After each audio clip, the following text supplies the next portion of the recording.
Mulai maita fentren sungu tati, fentren sungu, tuiti colonización con palo y huelulca en Mangipalu ta en Irakifam en China, feizoi huesa sungu ngetuire que nienun mapure. Huifi komun kelen mu mapu, chuche mu ni kasau huiche. Cheu me que tapule mapu mu la huita chef ta que cheyem. Chumala anta kasau pa mi fa wincheta ni mapu pi ula hui. Komun kele fuluanta mapu. Fenten kulinta yalem ke huita che. Kawei. Waka ufsha. Fente ke le ke hui. Feula Mesi el ni mapuche. Epu Italia, kinye Italia, kula Italia ni iche.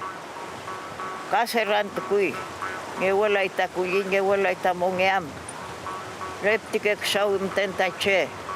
Epena ta rulpam tan chupantu ne kita mongewe.